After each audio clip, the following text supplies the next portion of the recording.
Good morning student.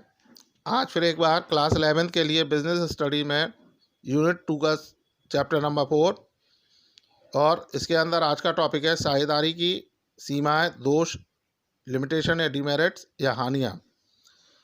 तो इसमें जो हानियां हैं उनको बिंदुवार पहले हम पढ़ लेते हैं।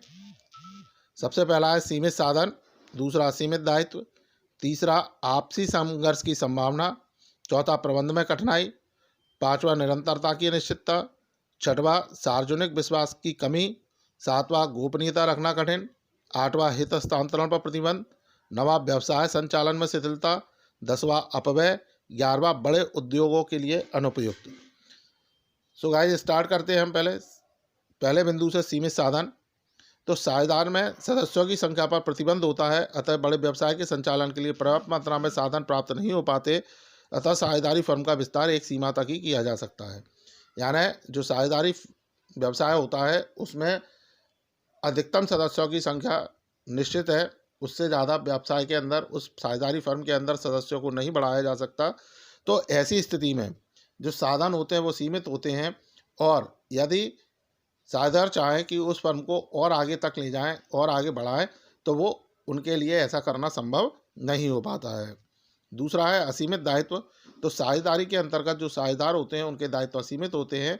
असीमित दायित्व का अर्थ होता है कि जब भी व्यापार में कभी हानि होती है तो ऐसी स्थिति में उस हानि की पूर्ति पहले फर्म की संपत्तियों से की जाती है।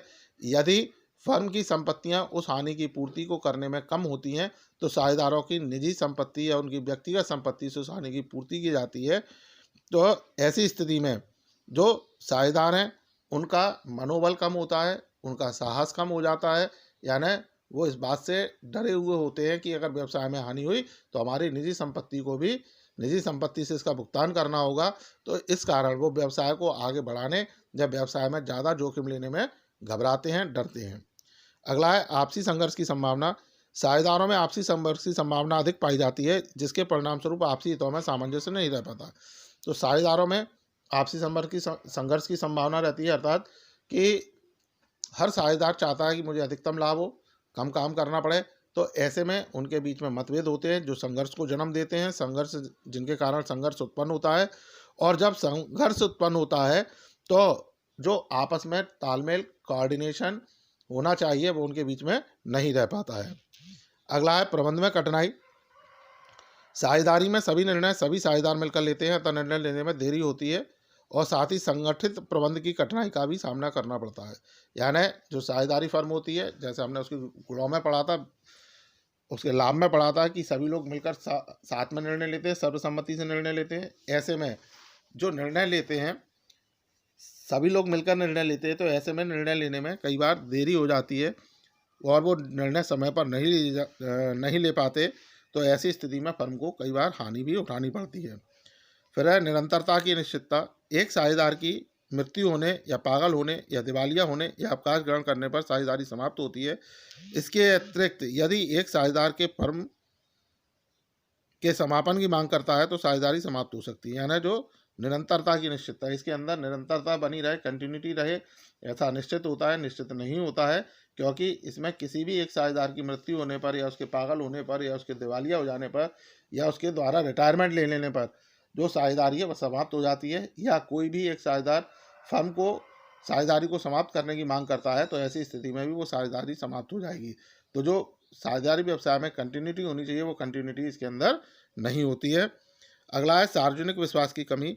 साझेदारी लेखों को चूंकि प्रकाशित नहीं किया जाता, यानी साझेदारी फर्म के जो वित्तीय जानकारी है उसको हम प्रकाशित नहीं करते हैं, गोपनीय रखते हैं। तो ऐसी स्थिति में जो जनता है उसका हमारी फर्म में, हमारे व्यवसाय में विश्वास कम हो जाता है। गोपनीयता रखना कठिन। तो जो साझेदारी व्यवसाय है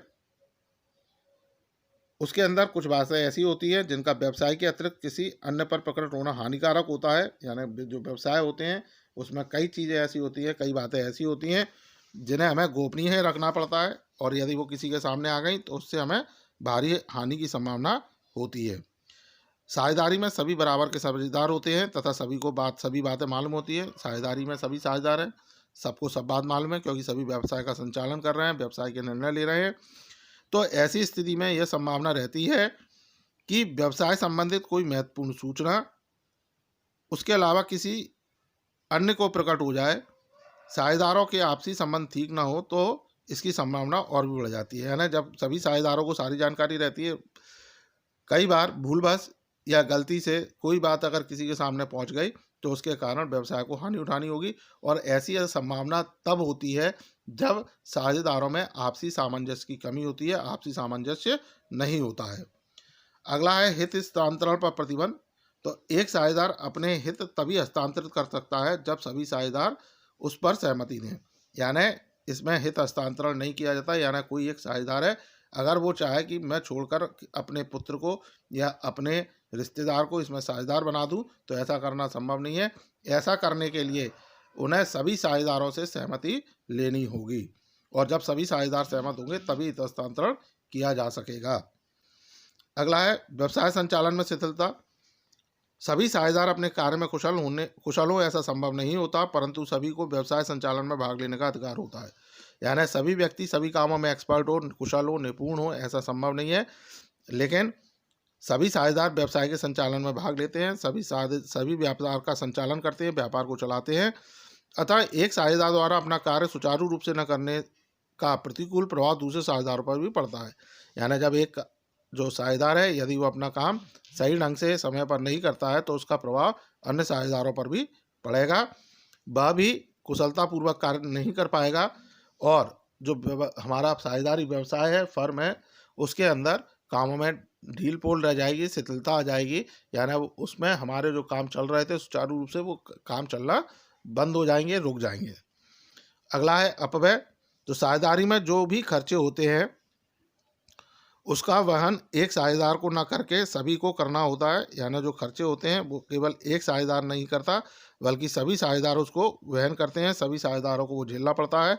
इससे साझेदार खर्चों पर अधिक ध्यान नहीं देते तथा अपव्यय होता है, और यही कारण है कि साझेदार खर्चों की ओर कोई ध्यान न देकर अनाप शनाप खर्च करते हैं, और जिसका भार सभी साझेदारों को उठाना पड़ता है। यानी खर्चे जो है वो अपव्यय में बदल जाते हैं। अगला है बड़े उद्योगों के लिए अनुपयुक्त। तो साझेदारी व्यवसाय बड़े उद्योगों के लिए प्राय अनुपयुक्त होते हैं, क्योंकि साझेदारों की संख्या सीमित होने के कारण पर्याप्त पूंजी एकत्रित नहीं हो पाती, दायित्व सीमित होते हैं, और बड़े उद्योगों में जोखिम अधिक होता है, हित हस्तांतरण कठिन होता है इत्यादि। यानी जो बड़े उद्योग हैं उनके लिए ये अनुपयुक्त है, क्योंकि इसमें जो सदस्यों की अधिकतम संख्या है वो सीमित है, और सीमित लोग सीमित ही पूंजी लगा सकते हैं। तो अगर व्यवसाय को बढ़ाना है तो अधिक पूंजी की आवश्यकता होगी, लेकिन यहाँ साझेदारों की संख्या सीमित होने के कारण पूंजी भी सीमित रह जाती है। दूसरा, इनके जो दायित्व होते हैं वो असीमित होते हैं, तो जो साझेदार है वो जोखिम लेने से घबराते हैं, जोखिम नहीं ले पाते हैं, क्योंकि बड़े व्यवसाय में जोखिम अधिक होती है, और साथ ही हित हस्तांतरण की भी इसमें कठिनाई होती है, जिसके कारण ये जो बड़े उद्योग होते हैं उनके लिए अनुपयुक्त रहता है, उनके लिए उपयुक्त नहीं होता है। सो स्टूडेंट, ये थी साझेदारी के दोष, सीमाएं, हानियाँ, आपको समझ में आए होंगे। इनसे संबंधित आपके कोई भी डाउट्स या क्वेरीज हो तो आप संपर्क करें। So thank you.